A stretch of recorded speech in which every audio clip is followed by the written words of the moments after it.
Hey guys, hello from Scorching, Thailand. I've got a slider workout for you. We are targeting full body, shoulders, abs, and glutes primarily. And the goal is to boost body control and stability. All you need is a smooth surface and a cloth or a towel. Let's go. I would suggest a proper warm up. So here's the example, guys, just to target ball and socket joints, your hips and shoulders, while also warming up, preparing the gluteal region, glute medius, glute maximus, back stabilizers and core, and superficial back muscles. So go through some circumduction through the shoulder and hip. I'm suggesting here just 5 reps clockwise, 5 reps counterclockwise for each joint, and then we're ready to roll.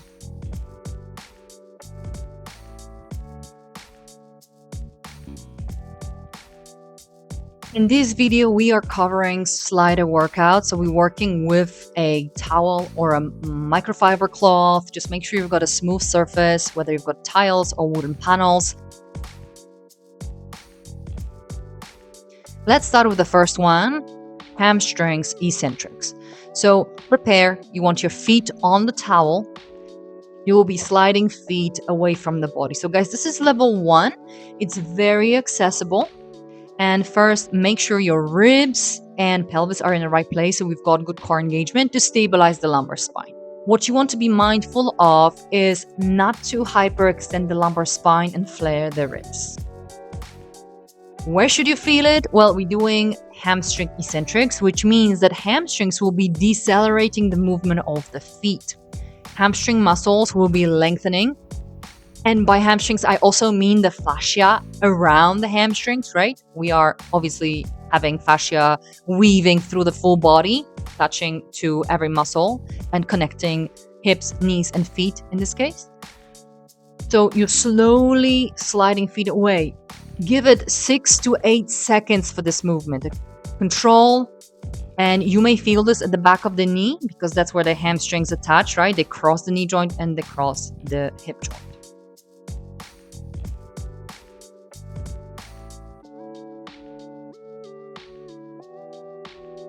You can progress to single leg. It's twice as hard, okay? It will also challenge your glute medius and your pelvic stability. While also making your internal and external obliques, your whole core really work harder. But keep in mind that you want to keep tucking the tailbone under.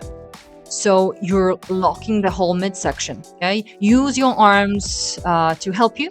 So you have this nice solid base. Notice how I'm sliding the towel away. I'm starting with a foot flat. And eventually I'm going on my heel, dorsiflexing the foot, meaning pulling my toes towards my kneecap. And you can limit the range of motion, okay? You don't have to go all the way out, especially if it's too uncomfortable either for your heel or for the back of the knee or maybe for your back. And also you don't have to have your pelvis super high. You can literally hover the pelvis just a few inches off the ground. Now, you can progress this and work eccentrically and concentrically, meaning the muscle will be lengthening under tension and also shortening by bending the knee.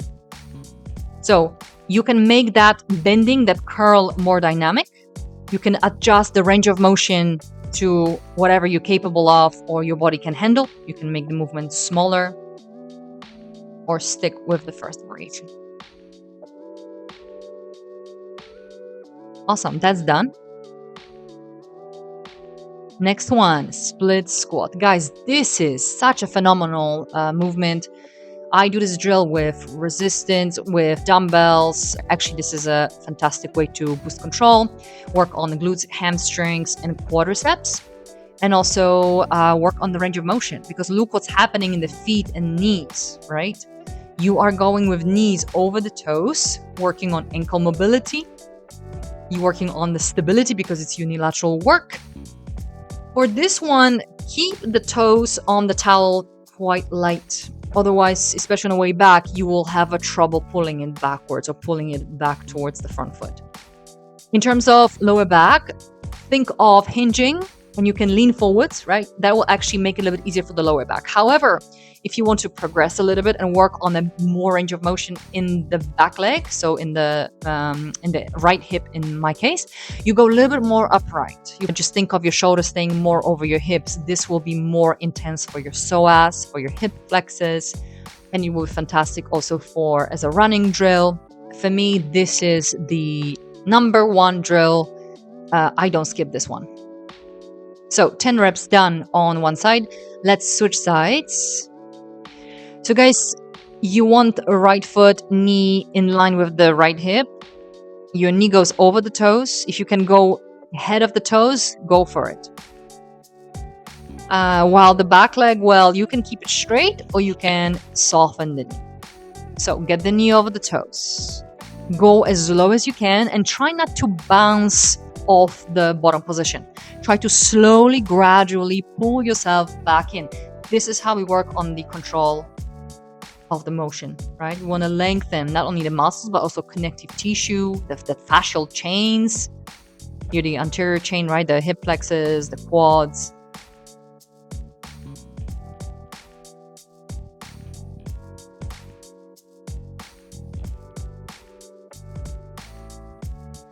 Next one, windshield wipers. This will involve balance and a bit of control in the hip. So you're basically going to the right, to the left. You're balancing on one foot with the knee slightly bent, and you're employing here anterior pelvic tilt. We want to hinge from the hip. That will load your standing leg, especially the glute medius, since the left leg is the one that I'm here loading, while the right leg is straight, and I'm going into abduction, extension, and adduction. Other side. So again, set up.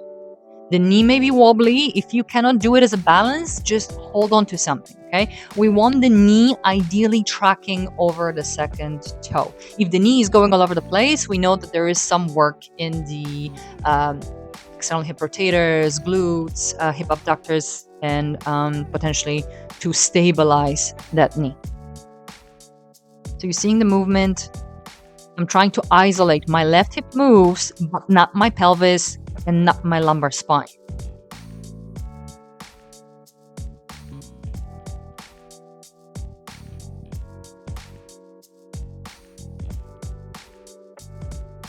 Okay, so you may feel that glute area.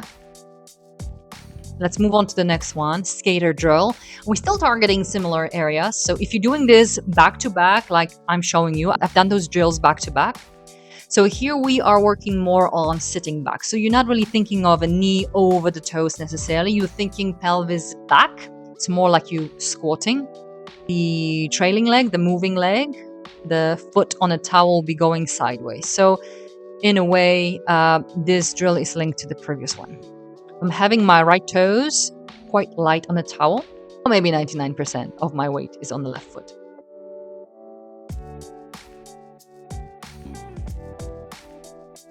Now, careful not to shift weight, okay? Imagine there is a wall on your left side, so your shoulder, hip, knee, and foot are always staying in the same line.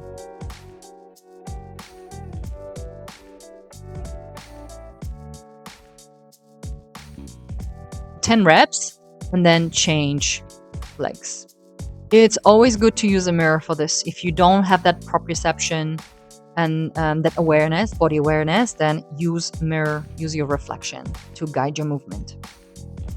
So I'm trying to go back at least 1/3 of the range or more. It may be restricted by your left leg, like in this case, right? That hip could restrict movement. And notice how I'm adding a bit of a rotation. So I'm trying to really put my weight and kind of shift onto my right side. This is where the glutes will be decelerating me. Next drill, runner drill. So guys, again, think of a setup. We don't want to flex the lumbar spine. You want to create anterior pelvic tilt. So your core is engaged supporting the lumbar spine, and we're using the hips. So we're still loading one leg for your quads and glutes and your foot strength and stability in the ankle, while also adding a bit of rotation in the upper body, in your thoracic. You will see this in a posterior view in a moment. In the meantime, the foot on the towel is going forwards and backwards. So that will also demand a bit of flexibility in the hamstrings. And then you can progress to leg sweep. So just yet another take on what you can do with a towel. Do this as one flow, and I guarantee that standing leg and those glutes are going to feel it. So 5 forwards and 5 backwards.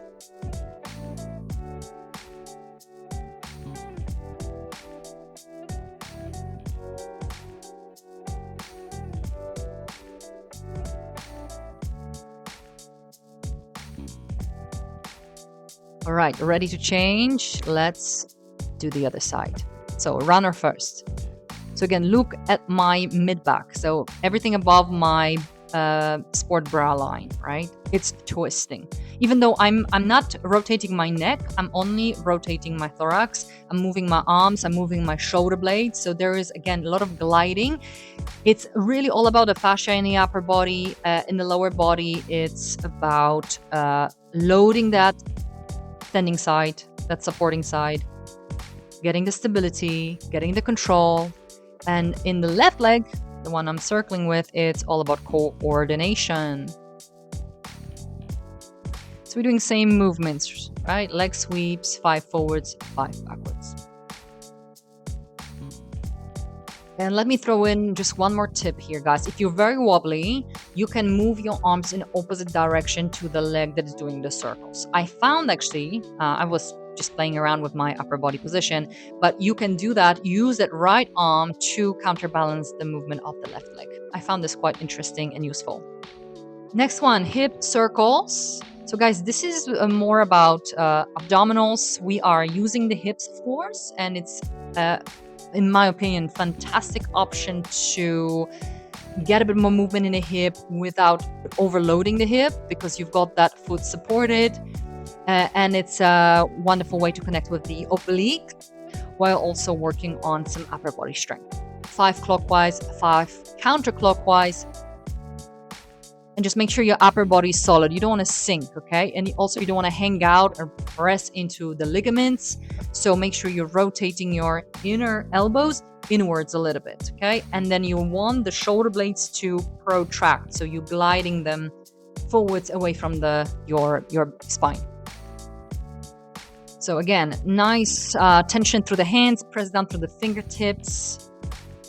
And try not to move your pelvis. This should be hip isolation. So if you need to clean your house, well, this is one of the ways to kill 2 birds with 1 stone.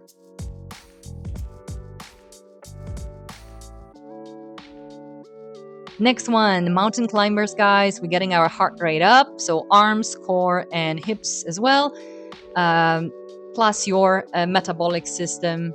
10 reps on the right leg. So coordination primarily. You can go faster if you want to. You can double the speed.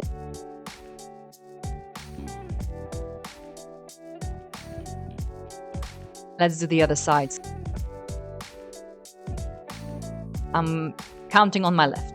That's 1, 2, 3, 4, 5.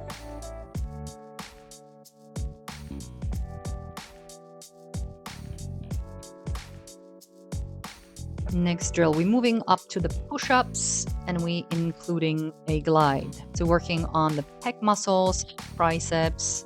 So start with your knees on the mat, wrists a little bit wider than shoulder distance, and set up. We want to tuck tailbone under to get the glutes and hamstrings involved. So check out the position of my left arm. This is a press from the chest. The elbow stays close to the ribs. So we're targeting the tricep on the left. And the right arm is going overhead. So your lats on the right side will be eccentrically loaded. So it's a nice variation to work on the push-ups. We're also working here on shoulder flexion. You see the left arm, you have to go quite far overhead, while right arm is doing a lot of pressing to support the left arm in that return phase, push phase.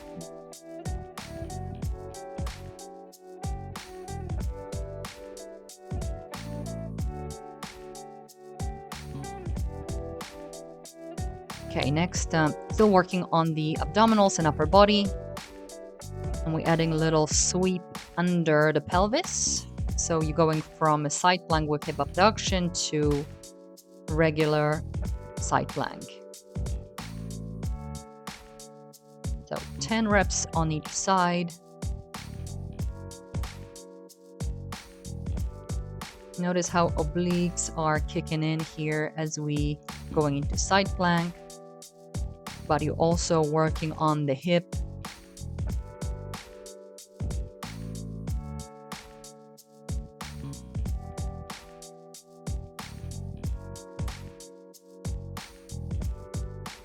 Get ready to do the other side.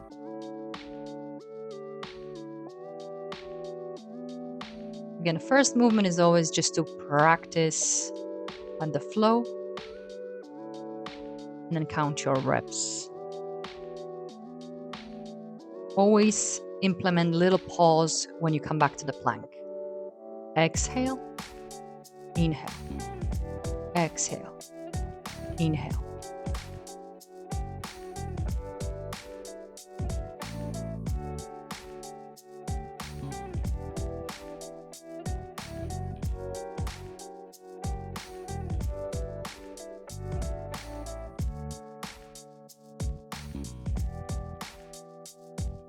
Okay, off to the next one. We're doing L-sit into reverse plank. We will be sliding. So this is how the movement looks like. And then you pull yourself back in using your core and hip flexors. So you have to do good push, slide out, tuck your tailbone under, and careful with the ribs. We don't want to pop the ribs open. Use your abdominals, use your glutes and hamstrings to maintain that connection and stabilization through the midsection. If it's too much on your wrist, you can go on your knuckles like I'm showing you here. But this is certainly more advanced drill. I'm going to show you a modification in a moment. Notice how much shoulder extension you need, right? Your arms go behind your body. You need good hip extension. Open the front of your hips. Good control from the abdominals, glutes, and hamstrings so it doesn't strain your shoulders. The more you use your glutes and hamstrings and abdominals, the less strain you will feel on your wrists and arms. So aim for 10 slides if this level is suitable. And I will offer a progression. So we're going to be doing it on a single leg. Ready?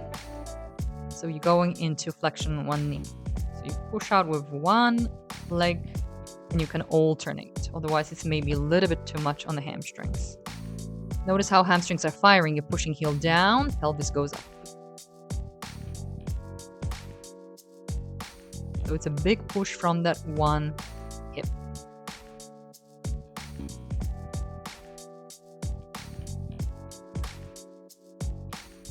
If this drill is inaccessible to you for now, no problem. Try this. Like a reverse tabletop. So you're still pushing out with your feet. And I would say this is the bridge between the first movement we done in the actual bridge and the L-sit slide. Final drill, pass the towel. So this will be a little bit more demanding on your scapulohumeral complex, so-called. So your shoulder joints, scapula, and stability in the shoulder. This video is a little bit sped up, so you can slow down, but you can see how I'm trying to keep my hips level and maintain that connection through the abdominals while we're sliding the towel. You can modify and start here, drop the knees. Thanks for watching, guys. Stay tuned. See you in the next video. Ciao.